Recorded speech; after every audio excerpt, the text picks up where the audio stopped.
अतिथि आदरणीय दीन जी हो, संचालन बड़े भाई आदरणीय मस्ताना जी कर रहे हो, उस मंच पे काव्य पाठ करना बहुत गौरव की बात होती है। मैं पहली बार आपके गांव में आया हूं। यहाँ कोई किसी से कम नहीं है, सब लिखते हैं, अपना अपना लिखते हैं, अपना अपना पढ़ते हैं।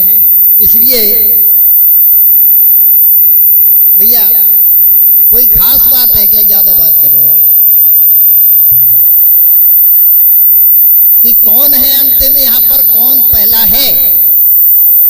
कौन है अंतिम यहाँ पर, कौन पहला है? मंच का हर एक कवि नहले पे दहला है, मंच का हर एक कवि नहले पे दहला है। देखिए आप लोग तालियां बजाओ तो ऐसी बजाओ को मालूम पड़े मिश्रापुर में कब सम्मेलन हो रहा है। हाँ, एक बार जोरदार तालियां बजाइए तब मैं कब तो पढ़ूं। बहुत बहुत धन्यवाद। बड़ा मर्यादित मंच है। इस मंच पर काव्य पाठ करना, जहां आदरणीय जयवीर सिंह जी अपने माँ बाप की स्मृति में काव्य पाठ करा रहे हो। हर किसी का काम नहीं होता, पढ़ने को तो कोई कुछ भी पढ़ दे, लेकिन मेरे बारे में जितना कहा है उसी के अनुरूप उतरना भी चाहिए आदमी को। तो मैं भाषण में समय न करते हुए आदरणीय जयवीर सिंह को 4 पंक्तियां निवेदित कर रहा हूं। भाई साहब सुनिएगा कि दीन दुखियों का दुख देके सुने, दूर करे जनता की भावनाएं, ध्यान से पढ़ा करे। भैया बात मत करिएगा।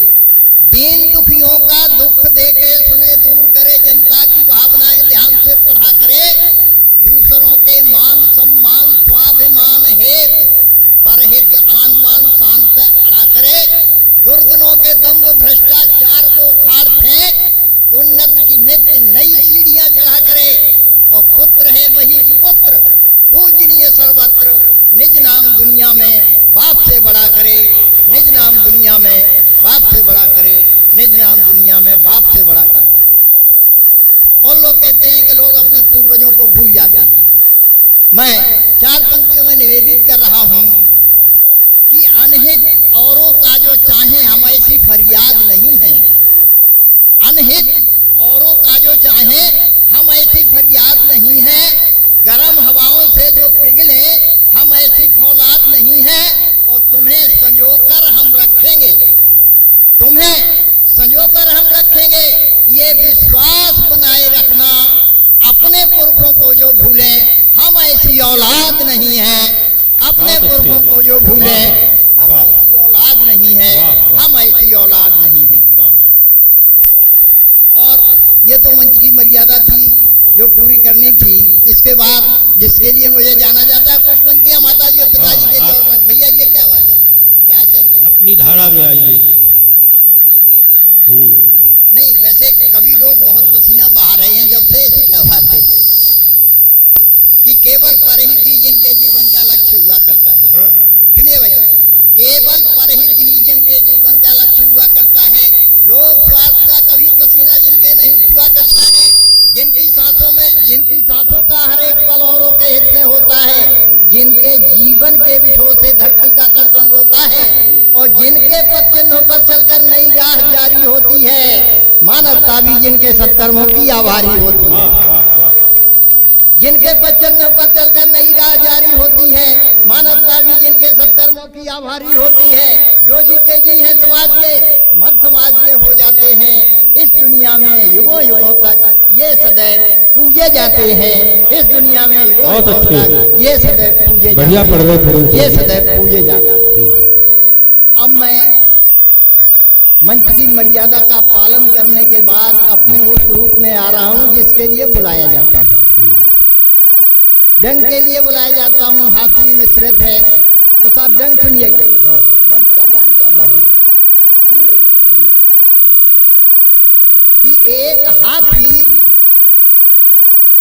हाथी सांड से ब्याया।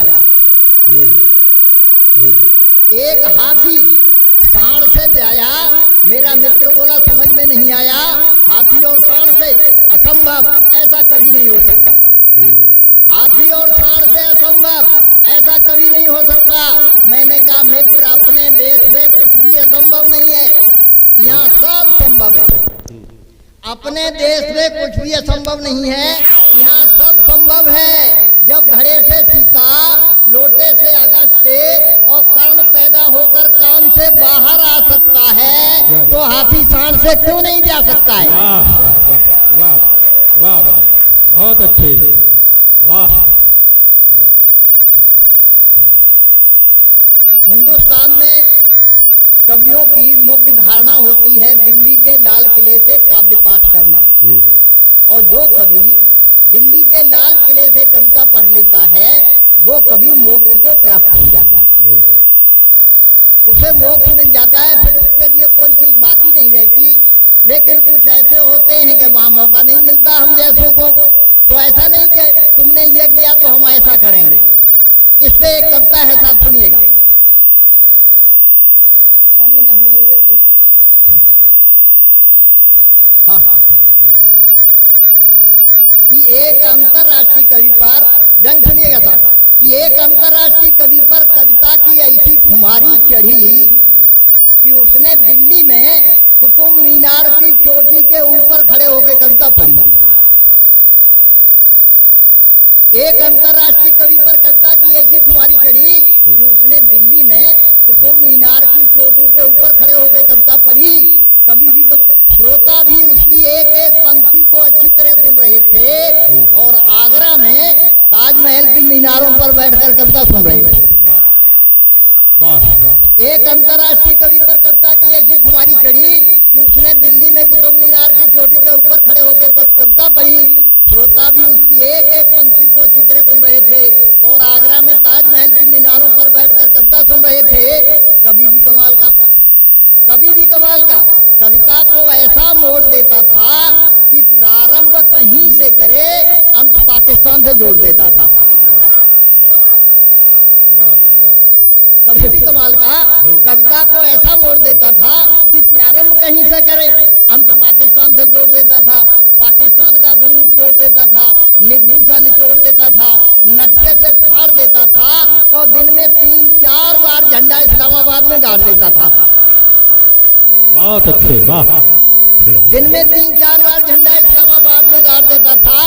एक दिन श्रीमान जी कमरे में लेटे सुबह सपने में बड़बड़ा रहे थे। एक दिन कवि जी कमरे में लेटे सुबह सपने में बड़बड़ा रहे थे कि आज मैंने पाकिस्तान का गुरूर तोड़ दिया है, निब्बू सा निचोड़ दिया है, नक्शे से फाड़ दिया है, और अभी अभी झंडा इस्लामाबाद में गाड़ दिया है, और अभी अभी झंडा इस्लामाबाद में गाड़ दिया है। यह शोर सुनकर उनके पूज्य पिताजी कमरे में आए। यह शोर सुनकर उनके पूज्य पिताजी कमरे में आए, कवि जी को हिलाए डुलाए और बोले, तू भारत माँ का सच्चा बेटा है, तू भारत माँ का सच्चा बेटा है। और कमर में एक लात दी, बोले उठ, दूध लेकर आ, इस्लामाबाद में नहीं कमरे में लेटा है। वाह वाह, बहुत अच्छे, वाह। कमर में एक लात दी, बोले उठ, कमर में एक लात दी, बोले उठ, दूध लेकर आ, इस्लामाबाद में नहीं कमरे में लेटा है। आज की सारी रात तूने भ्रम में काटी है, और जिसे झंडे का डंडा समझ रहा वो खटिया की पार्टी है। वाह वाह, बहुत अच्छे। जिसे झंडे का डंडा समझ रहा वो खटिया की पार्टी है। तेरा सबसे बड़ा दुर्भाग्य तेरा मुकद्दर है, और जिसे तिरंगा समझ रहा वो पलंग की चद्दर है। इसलिए बेटा सपने में इतने मत खो जाइए, यथार्थ में जियो, यथार्थ में आइए, यथार्थ में जियो, यथार्थ में आइए, यथार्थ में आइए। एक व्यंग और है साहब, एक गाना चला था कि बीड़ी जला ले जिगर से पिया बड़ी आग है, बीड़ी जला ले जिगर से पिया बड़ी आग है। बाद में भैया, चाय बाद में यार, कविता पढ़ लेने दो। हाँ, चाय बाद में, कविता पढ़ लेने दो यार। व्यंग सुनिएगा, यहाँ बड़े बड़े अच्छे लोग बैठे हैं, इसलिए पढ़ने का मन है कि व्यंग साहित्यिक जैसा दीन जी ने कहा, हम व्यर्थ की बात नहीं करता हूँ, कुछ न कुछ चर्चा में होना चाहिए कि हम विकासशील से विकसित होते जा रहे हैं।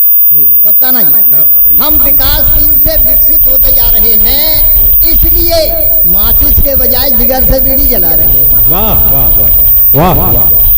हम विकासशील से विकसित होते जा रहे हैं, इसलिए माचिस के बजाय जिगर से बीड़ी जला रहे हैं। इसके जिगर में कितनी आग है इसका पता करें। और ऊर्जा के लिए अमेरिका से समझौता क्यों? ऊर्जा के लिए अमेरिका से समझौता क्यों? रिएक्टर इसके जिगर पे धरे, रिएक्टर इसके जिगर पे धरे, जिससे प्राप्त होगी असीम ऊर्जा। हम खाना बनाएंगे, बल्ब जलेगा, ट्यूबलाइट जलाएंगे, पंखा चलेगा, पंपिंग सेट चलाएंगे, रेलगाड़ी दौड़ेगी, हवाई जहाज उड़ाएंगे, रेलगाड़ी दौड़ेगी, हवाई जहाज उड़ाएंगे, दुनिया वाले हमसे जलेंगे। हमारे सारे उद्योग जिगर की ऊर्जा से चलेंगे, हमारे सारे उद्योग जिगर की ऊर्जा से चलेंगे। तब हम सीना तान कर कहेंगे कि ऊर्जा के क्षेत्र में भारत पूरी तरह आत्मनिर्भर है। तब हम सीना तान कर कहेंगे कि ऊर्जा के क्षेत्र में भारत पूरी तरह आत्मनिर्भर है।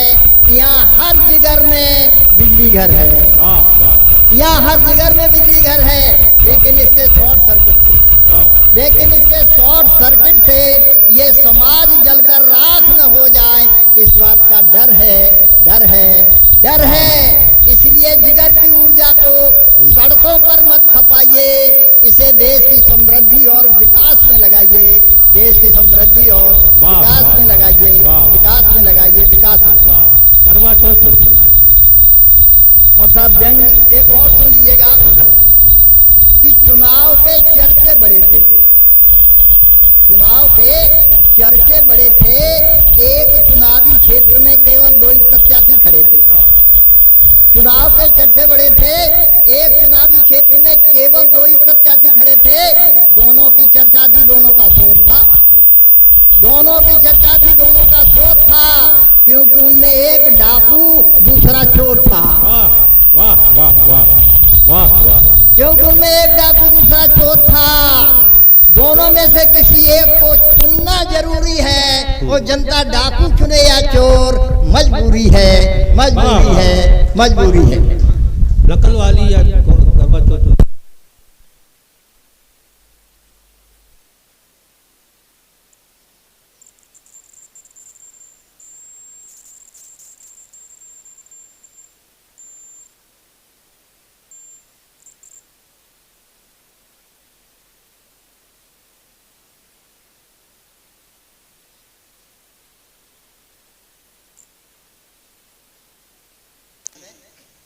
ये ज्यादातर इसी तरह के लोग हैं।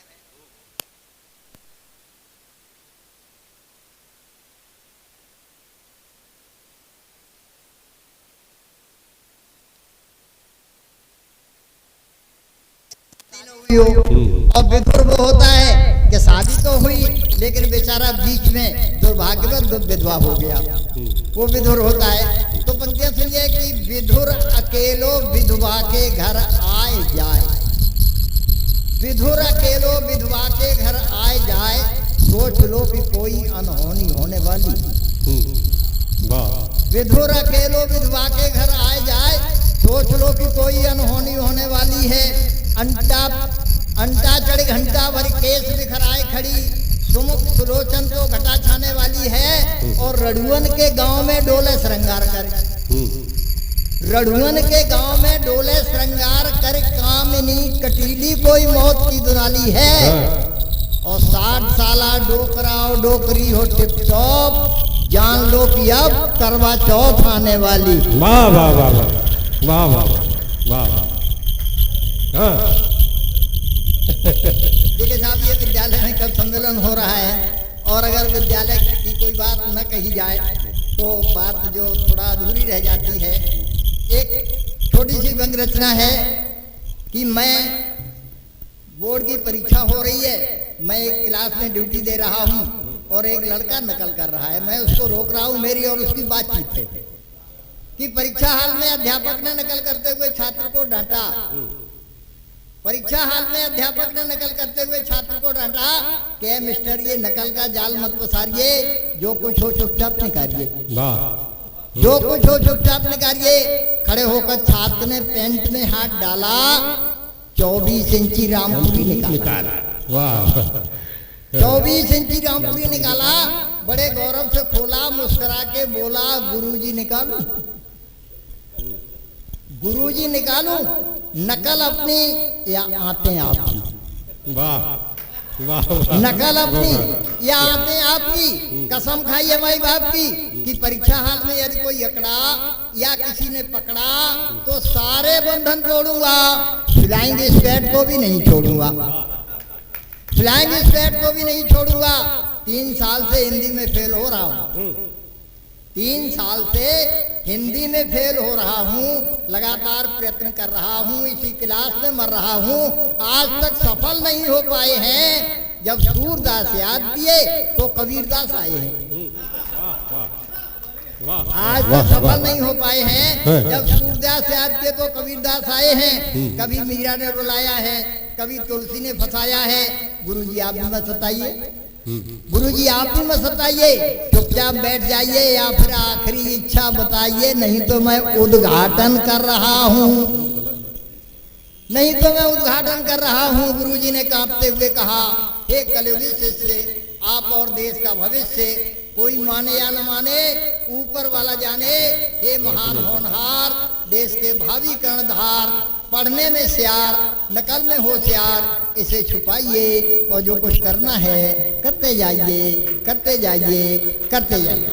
अंत में एक दंग पर के जो है अपना स्थान लूंगा कि एक तालाब से कुछ बगले उड़े, एक तालाब से कुछ बगले उड़े, कहीं कुछ नहीं मिला तो राजनीति से जुड़े, उसी में खो गए, अपने थे पराये हो गए। और अब तो रहन सहन और खान पान भी भुला रहे हैं।